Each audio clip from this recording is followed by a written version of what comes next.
Mpendwa wa msikilizaji, karibu katika simulizi yetu kipande cha 4, mpishi wa bosi. Ni kwamba nilikuwa nimeishia mazingira fulani hivi mara baada ya sintofahamu kidogo. Kwa hiyo nitakuendeleza pale ambapo nilikuwa nimeishia kidogo, narudi nyuma kidogo ili tufahamu ilikuwaje. Ikawa hivi, na inakuwaje mtu unampenda anakuwa hana muda na wewe wala hawezi kuhisi mapenzi na wewe, ila yule ambaye hutaki ndo anaonyesha kukutaka. Yaani hapo Selina alikuwa anaongelea kuhusu yule nanilia, anamwongelea Henry. Selina si anampenda Henry, lakini anaona sasa Mr. Enzo naye, Mr. Enzo anampenda Selina, lakini Selina hampendi Mr. Enzo. Lakini pia kumbuka tu Mr. Enzo ilitakiwa amoe Tania sasa katika maigizo yale. So tutaenda kufahamu chote kilicho mbele yetu. Je, Selina atakuja kuwa mpenzi wa Mr. Enzo? Kama ni kweli, basi maigizo waliofanya ilikuwa tosha. Tania anampa mwenzake mume. Sasa tutaenda kujua yote kwa yote mbele ya simulizi hii zaidi, lakini ukitaka kujua vizuri unaweza kuanza simulizi hii mwanzo, kipande cha kwanza. Nadhani utajua vizuri kuhusiana na simulizi hii, ukamfahamu binti Selina anavyoishi maisha yake ya kiubabe. Unajua bana, basi tuendelee katika hii channel yetu Vam TV Online, simulizi yetu mpishi wa bosi. Baada hii dunia haina usawa kabisa, Selina alisema hivyo. Basi bwana, nilifikishwa nyumbani kwa Tania. Nilimshukuru Henry pale, kisha nikashuka na kugonga geti. Sikusimama sana, Tania akaja kufungua. Tulikuwa na muda kidogo hatujaonana, so alivyoniona tu alinihagi kwa furaha sana na kunikaribisha ndani. Nikaingia na kufika nakaa nikiwa na kiuchovu fulani hivi. Tania kaniangalia na kuhisi siko sawa, akakaa pembeni, kakaa pembeni yangu na kuniuliza kwa sauti ya upole sana, vipi sweet, mbona hauko sawa? Kuulizwa hivyo tu nilishusha pumzi ndefu na kusema nimechoka kuwa single. Nilivyomjibu hivyo alivuta mdomo na kusema, si umetaka mwenyewe? Dada mrembo, hivi unakaaje single mwaka na nusu wote huu? Sasa Tania, unataka niwe na mtu nisiyempenda? Sijasema uwe na mtu usiyempenda, ila hiyo pia haina maana ya wewe kulala kuwa single muda wote huu. Au ngoja, unataka kusema bado unamuwaza Henry kwenye akili yako? Sasa ulitaka nimweke wapi? Nimweke nani kwenye kichwa changu? Jizi, yani wewe muda wote huo ni bado nataka kuwa na Henry? Hebu acha ujinga bwana. Hujui kama kuna watu wengi wanaishi kuwa na makrashi, ila tu kwenye mapenzi hawaingii wala kufa. Sikiliza, Henry hajawahi kukupenda. We mtu umemjua mwaka wangapi sasa, alafu kipindi chote hicho hajawahi kukusemea neno lolote na kupenda wala kuonyesha kwa matendo. Hii ina maana hakupendi, ila yupo tu na kukumbusha tena, crush ni crush.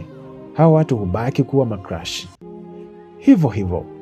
Sasa wewe endelea kukataa watu ukisubiri upendo na Henry, utazeeka vibaya mno. Umesikia dia? Nakwambia. Sasa mbona unanifokea? I say, nakufokea ndio. Eti nimechoka kuwa single. na umekaa kusubiri jitu linalokula raha bila hata kukuwaza. Si wazimu huo? Hebu amka kwenye huo usingizi kabla hujafika umri wa kuomba muujiza. Unajua ati wadada wanasemaga kuna muda wa kuomba muujiza muda wa kuomba muujiza sijui miaka mingapi. Kama unajua basi unaweza kukomenti hapo, muda wa kuomba muujiza ni mwaka gani, miaka gani hiyo? Akaendelea kusema, nenda zunguka. Kulala niliongea na kutaka kuinuka, akanirudisha na kusema, unaenda wapi? Kaa hapo nipe habari za Enzo kwanza, ndo ukalale, maana siku hizi humzungumzii kabisa. Kwa nini leo? Mbona mnamtaja saja sana huyu Enzo? Kuna nini? Nani mwingine kamtaja? Alafu siniambie umepata BFF mwingine huko kazini kwako. Walai nitamnyoa nywele kwa majivu ya moto. Wewe peleka wivu wako huko, sawa, ila niambie kwanza, nani alikuwa anamzungumzia bosi wetu na kwa nini? Si meneja alikuwa anasema eti bosi anakupenda, maana sijui tukiwa kwenye kikao huwa anakuangalia sana bila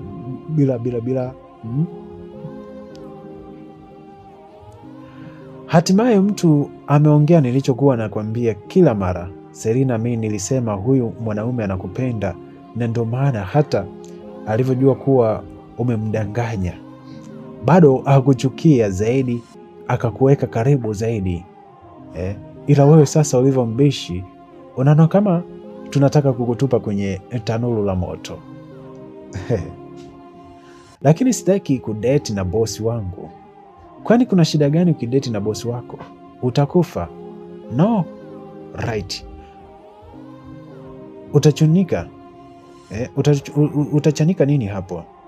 Hapana kwa sasa. Yaani kwa nini? Tania, unajua nini?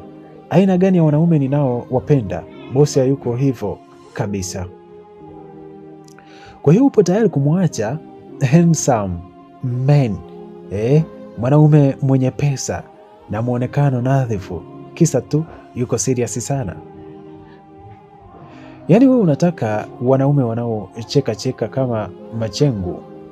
Hebu acha ushamba binti, mwanaume shupavu si wa kucheka cheka sana. Na kwanza wewe kicheko chako cha nini? Au utakuwa unakula kicheko na matani? Au hata kama bwana, hata kama nini, wewe acha ufara. Nakwambia uchangamkie fursa, enjoy maisha. Alafu ona mfano kwangu, hao wanaume niliokuwa nao wakucheka cheka hovyo wamenifikisha wapi? Hakuna zaidi ya kunipa mikosi lakini ona mwanaume wangu mmoja tu, kidume changu cha kauli moja leo kinafanya najiona malkia. Tania, naomba nikalale. Kwa hiyo umekubali au? Na mkubali nani? Si Enzo? Kwa nini lini kama kasema ananipenda hadi useme nimemkubali? Da, nachoka mimi. Haya mama, nenda kalale. Usiku mwema, niliongea na kuinuka nikaingia kitandani na kulala. Nilijitahidi kutuliza akili ili walau nipate usingizi, ila sikuweza sana kwa sababu kichwa kilikuwa kizito, huku akili ikijaza mawazo mengi. Nilishia tu kujiona na nikijigeuza kama kinyonga tu. Sijui kinyonga najigeuzaje kilala ama rangi zake. Mwisho nikaamka na kwenda sebleni, ambapo nikakutana na Tania akiwa bize kubishana na bebi wake. Nikajikaza kukaa dakika chache, nikashindwa tena kuamua kurudi chumbani. Kwa jinsi nilivyohangaika ule usiku, ni Mungu anajua. Ila mwisho wa siku nilikuja kulala, japo kibishi sana, lakini afadhali hata nilipata muda mfupi wa kulala. Yaani Tania alikuwa anabishana na bebi wake, sijui mambo gani hayo, sio kubishana kwa maneno. Asubuhi yake niliamka mapema, nikajiandaa na kwenda kazini. Kufika tu nakutana na bosi akinisubiri. Alivyoniona tu akatabasamu. Oh my God. Tabasamu lilikuwa nono kweli kweli. Tabasamu nono kabisa.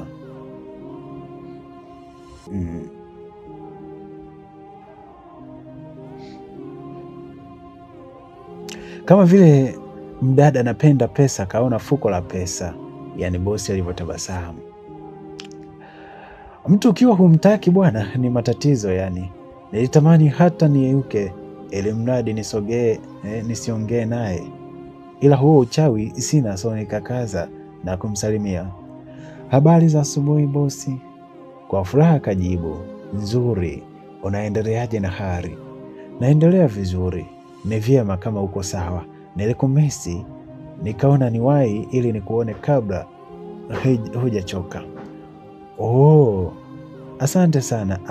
Alafu bosi, nilikuwa nataka kuzungumza na wewe kuhusu. Sorry, nipo sekunde chache kadhaa, aliongea na kupokea simu iliyokuwa ikiita. Muda huu wengine wakafika na kufanya nisiweze kuongea kile nilichokuwa nataka kuongea. Kwa mara nyingine tena nimefeli kumweleza, ila haina shida, nitamweleza wakati mwingine. Niliachana naye nikaingia ofisini kwake na mimi nikaenda jikoni na kazi zikaanza. Siku hii pia alikuwa busy na aliwahi kuondoka hata kabla ya jioni haijafika. Basi muda ulisogea, hatimaye muda wa kuondoka ukafika. Henry akawa nje kama kawaida yake. Nikaaga wenzangu na kwenda kupanda. Sasa bwana, baada ya kupanda kwenye gari tu, Henry akaniuliza, Selina, hivi mpenzi wako anajua kuwa una best friend wa kiume? Kwa nini umeuliza hivyo? Nijibu kwanza. Sina boyfriend, acha masiala. We Selina, huna boyfriend wako? Unaishije sasa? Naishi kwa pumzi ya Mungu tu, kwani kuna shida jamani? Ipo tena kubwa yani, mrembo kama wewe uwe single? No, haiwezekani bwana. Haya, usiamini. Na kwa nini umeuliza hivyo? Nimeuliza kwa sababu sijawahi kusikia ukisema leo baby atanifuata, so nikataka kujua kama yuko comfortable mpenzi wake afuatwe na best friend wa kiume, ile hali yeye yupo. Oh, inawezekana asiwe na neno. Kwani ubaya gani? Wewe, ubaya upo. Ukiona unakuwa mwanaume anaruhusu uwe na best friend wa kiume, jua jamaa hana mpango wa kudumu na wewe. Maana inaona hivi nilivyo na wewe, siwezi kutaka mpenzi wangu au hivi na mwanaume mwingine. Na kwanza, kwa nini awe na best friend wa kiume? Kwa maelezo yako inaonyesha sio sawa kuwa na urafiki baina ya mwanamke na mwanaume. Ndiyo. Sijakataa, ila habari za kufuatana kama hivi mimi na wewe ndo sitakagi. Sitaki yani ziwepo. Alafu nikuulize, why are you single? Selina kajibu, nimeamua bwana. Huwezi kuamua kuwa single bwana. Wewe sema kwa nini? Kweli nimeamua bwana. Hakuna. Okay, kuna mtu nampenda. Kuna mtu nampenda? Yeah. Na huyo mtu anakupenda? Sijui. Hujui na uko hapa unasubiri ujue lini? Hiyo lini sijui. Ila nasubiri, naamini siku moja atanipenda.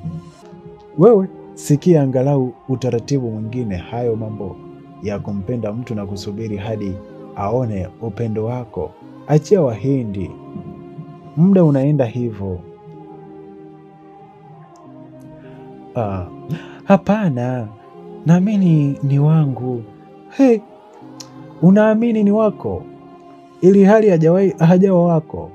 Umeanza kupendwa na wazimu wewe. Kweli naamini hivyo. Sikiliza Selina, huyo mtu hakupendi wala huwezi kuwa naye, so usipoteze muda wako. Alivyosema tu hivyo nilikaa kimya na kubaki na mwangalia, na akaniambia, usinitolee macho, mpe nafasi mwanaume mwingine, achane na huyo kwenye mawazo. What if nikisema huyo mtu ni wewe? Hey. Aise, nilivyosema hivyo alifunga breki kwa nguvu, nusu nichomoke kwenye kioo. Ponapona yangu nilifunga mkanda bwana. Baada ya kufunga breki, oh my God, baada ya kufunga breki, solewa hatuna maiki jamani. Baada ya kufunga breki kwa nguvu, aliniangalia kwa mshangao na kuuliza, umesemaje? Kwa hofu nikamwambia, nimesema vipi kama nikisema huyo mwanaume ni wewe?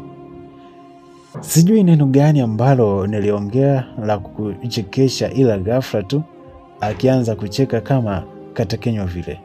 Nilijisikia vibaya basi. Yaani kwani acheke? Ina maana mimi nachekesha au? Nilikaa kumwangalia akacheka we hadi alipoona katosheka ndo akauliza, unatania? Si ndio? Nikiwa na uso wa huzuni nikatikisa kichwa kuashiria hapana.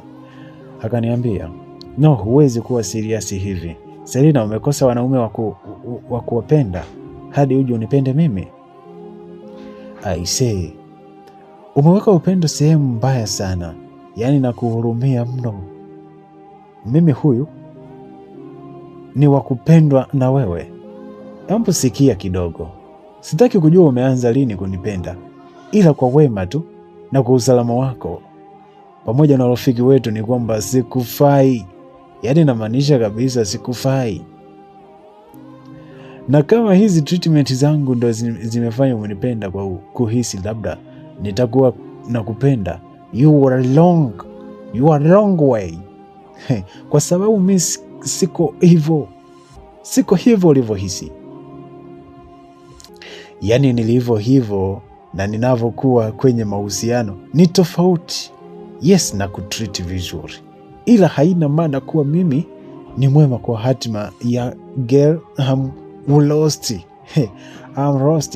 Unielewe Selina, unanielewa? Mimi sikufai, na kwanza siwezi kudate na rafiki zangu. Yaani kwangu ukiisha kuwa rafiki tu basi jua uwezi kuwa mpenzi wangu. Henry anasema hivyo kwa sababu naheshimu rafiki na amani yangu ya moyo. Pia so my friend, tafuta mwanaume atakaye kufaa, ila sio mimi. Yaani kwangu utabweka kama jibwa koko. Henry alimaliza kusema huko. Acha matani Henry, tafadhali. Naonekana kama natania.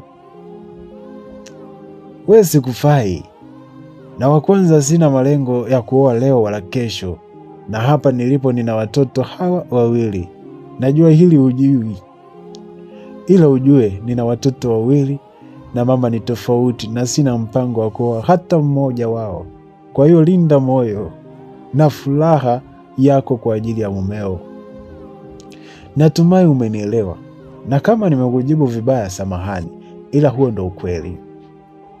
Wewe ni binti mrembo, umetulia, una akili, umetokea familia bora yenye hofu ya Mungu. So unastahili kuwa na mtu atakaye kupenda, kukuheshimu na kuthamini kama mke wake. Sawa binti mzuri? Ukweli unakuwaga mchungu, so poa. Yaani niliambiwa ukweli badala nifurahi, ila nilijisikia vibaya. Moyo ukawa unaniambia omba hata huyo unapewa game tu. Akili kaniambia hata yatakukuta ya fifi mwenetu, ulie ufe uzikwe. Kiherehere cha kujifanya crashi kikaisha pale pale. Aise, nilifikishwa nyumbani bila hata kujua tumefikaje, maana akili yangu ilikuwa mbali mno. Nilishtuka naambiwa tumefika, basi kiupore nikamshukuru na kushuka, kisha nikaingia ndani. Kufika nikampigia simu Tania, nikamweleza kilichonikuta. Akaniambia piga magoti, mwambie Mungu asante, maana huu ni muujiza. Yaani umemshika shetani sharubu na akakuacha kwa wema. Una neema yako dada. Tania, naomba nilale, nilikuwa na kujulisha hilo tu. Lala tu mama, walau ukilala hiyo ndoto itaishilia huko huko usingizini. Bye bye. Nilikata simu na kuweka pembeni, nikajilaza kwenye sofa na kuzama katika dembu la mawazo. Mara simu ikaingia, kuangalia anayepiga ni bosi. Niliangalia hiyo simu hadi ikakata. Akatuma ujumbe, hello, natumai umeshinda salama na kufika nyumbani salama. Nimepiga kutaka kusikia sauti yako, lakini nahisi utakuwa umelala. Sio mbaya, nikutakie usiku mwema. Kesho ulale usingizi mwema, we mtoto mchanga. Bye bye. Nilisoma meseji yake kwa mara mbili na kukumbuka maneno ya Henry. Nikakumbuka namna navyo pambana kuwa karibu yangu, pamoja na kwamba namkwepa sana. Nilishusha pumzi ndefu na kuweka simu pembeni, nikalala pale pale kwenye sofa. Kesho yake asubuhi nilifika kazini kama kawaida, nikakuta bosi kashafika na alikuwa akasimama panapo mlango wa kuingilia jikoni. Bila kuuliza ni kwamba nilikuwa nikusubiriwa, maana baada ya kunisalimia tu alinitakia siku njema na kupiga hatua kuelekea ilipo ofisi yake. Nikabaki namwangalia kwa namna fulani. Nilimwonea huruma na kujisikia vibaya kuona anavyoonesha bidii mahala pasipoonesha matumaini. Kwa mbali nikasikia sauti ndani yangu ikiniambia, embo punguza ukaidi, mpe nafasi hata ya kuwa karibu tu, uone kama anakufaa au raha. Kweli bwana, nikasikiliza ile sauti yote kilichotokea sasa. Ukisikia ni vyema mtu ukasikiliza sauti yake ndani, ndo hiyo. Yaani kitendo cha kusema sawa, nitampa nafasi, basi mlango wa upendo ukafunguka mazima. Na sio kwamba nilimpenda siku hiyo hiyo, no, ila nakumbuka baada tu ya pale nilianza kujibu SMS zake vizuri, akiomba kunirudisha nyumbani, nikawa nakubali. Japo sio mara zote, mara moja tu nikatae bwana, si kila siku ndio utaonekana rahisi bure. Basi bwana, nafasi nilizoanza kumpa Mr. Enzo zilianza kuzaa matunda. Dina za hapa na pale zikawa hazikosi, bila kusahau zawadi mbalimbali, na tena kama maua. Ikifika hatua nikaona naweza kugeuka nyuki muda wote, maana sio kwa maua haya. Yaani ukikaa kidogo unaletewa maua, unasema hapa atakaa miezi, mara lingine hili hapa. Nikaona nyuki mie, nitatengeneza na mizinga sasa. Nitengenezewe mizinga, asali toke nyingi sasa, ulau maua yale yalete faida. Haya bwana, baada ya miezi kadha, kuanzia sio miezi kadha, ni miezi mmoja tu, jamaa akaona hapa nikiendelea kujifanya mfalme wa mahaba nitaja kuibiwa dodo nono hivi. Mwisho wa siku mahaba yangu yatageuka kuwa matendo ya huruma. Shwa, akarusha nyavu baharini. Samaki mie nikawa naikwepa tu, mara kama nataka kuingia, mara sitaki. Wasiwasi tu ndoto ulikuwa unanisumbua. Kidume akasema, sikia Selina, nipe nafasi moja tu alafu uone nitakachofanya. Nikwambie, lakini Enzo, ninajua kuwa mimi ni bosi wako, lakini hakuna mahali palipoandikwa kuwa bosi hatakiwi kumpenda mfanyakazi wake, na kama papo basi niko tayari kukiuka masharti. Hebu niambie, kweli unanipenda? 100% nakupenda, na kama wewe unahisi upendo wako ni dhaifu au hunipendi kabisa, ondoa shaka na wala usijilazimishe kunipenda. ila nipe nafasi ya kuwa mwanaume wako. Hata kama ni upendo, tutatumia wangu. Sasa hapa nakataaje? Eti kashasema tutatumia upendo wake, nakataaje? Selina anasema siwezi kukataa, tutatumia huo wake kama alivyosema, na ikitokea tutaachana basi itakuwa bahati mbaya, ila sasa kabla hatujachanganya my friend, nitajijenga vya kutosha. Lazima nitengeneze vyanzo vizuri vya pesa ili hata kesho tukiachana na kazi kafa nisiumbe. Haya, baada ya kubembelezwa na kujifikiria kwa kina, niliamua kumkubali. Hatimaye kutoka kwenye maigizo aliyokuwa anatumwa na Tania hadi sasa yanakuwa ya halisia. Sasa tukaanza mahusiano rasmi. Nyenye, huku duniani kuna watu wanajua kupenda bwana, yaani Enzo kama Mr. King Brown, ila mimi sina pesa.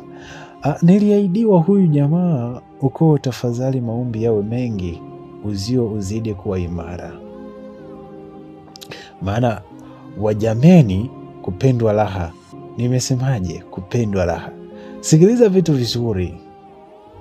Kama kupendwa ndo ipo hivi, mimi nakosa. Sijui Mbosso naye, mimi sijui kuimba nyimbo zake. Anasema jamani, kupendwa raha. Sio kupenda. Hiyo weka pembeni. Kupendwa sasa. Hapo nasema kupendwa. Mtoto watu nilijua kupendwa bwana. Yaani wiki za mwanzo niliona kama maigizo ya mbele huko, yaani ya wa South Korea huko, North Korea huko. Nikawa najiuliza kwa wasiwasi, ni kweli au nategwa mtego? Ila moyo ukaniambia relax binti, uone maana halisi ya huo pendo. Mimi ni nani nihangaike wakati moyo unaniambia ni relax? Nikatulia bwana. Kijana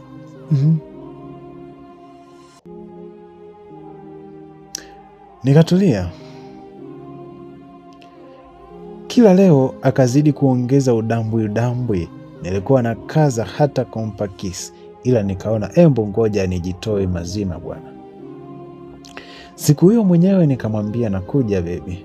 Nikatoka kazini, nitakuja kwako. Akaniambia okay, karibu. Akaniambia karibu mama, usichukue usafiri wowote, wewe utaniambia ukimaliza, nitakuja kukufuata, sawa mmarikia wangu. Kuambiwa hivyo nikataka kukataa bwana, ili tu nibembelezwe.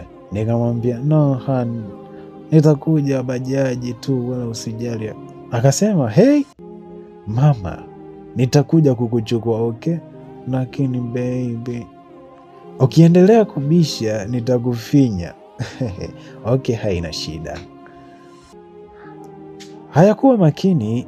Hatimaye sawa baby, simu ikakatwa. Ngwete tabasamu likamwagika mwa.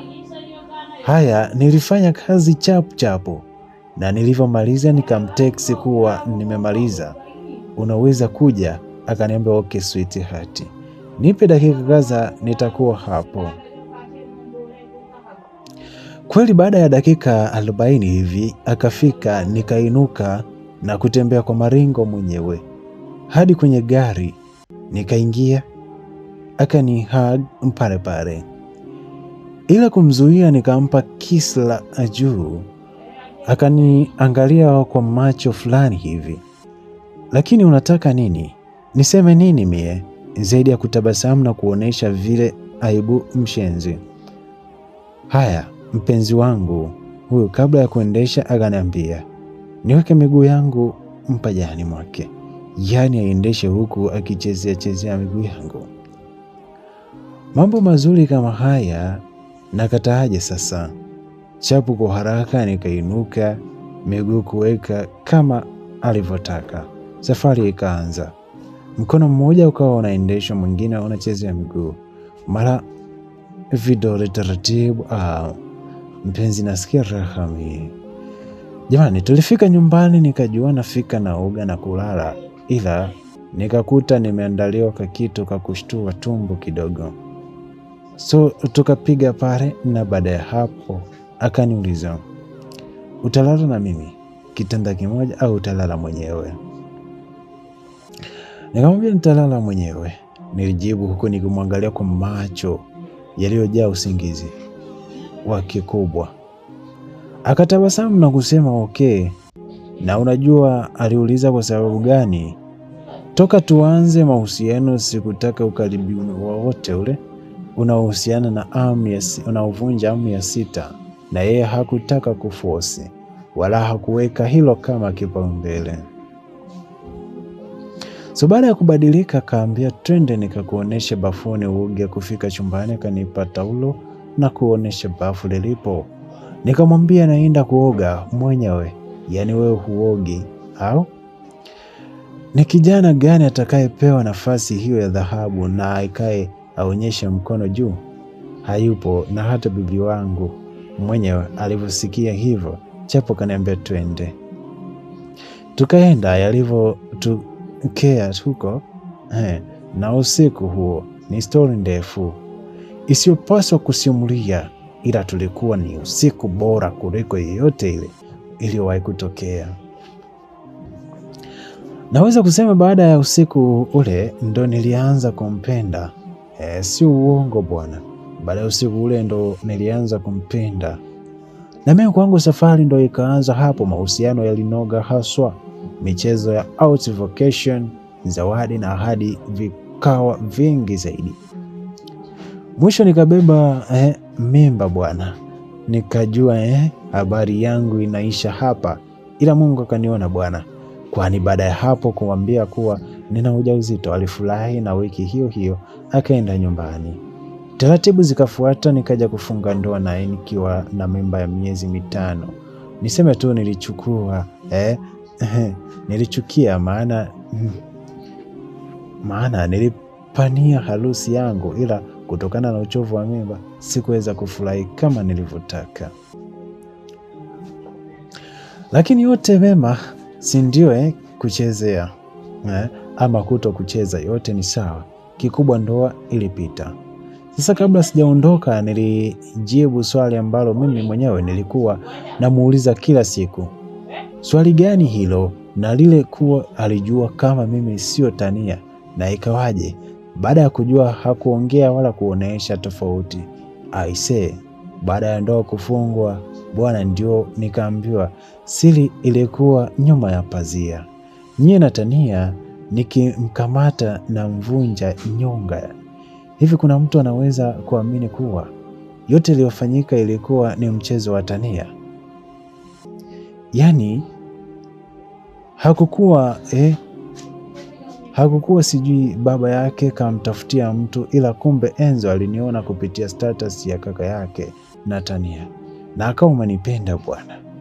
So akaomba mawasiliano yangu, ila kaka yake na Tania kamwambia hana, na kumtaka amtafute Tania, alafu Tania ndo atampa namba zake.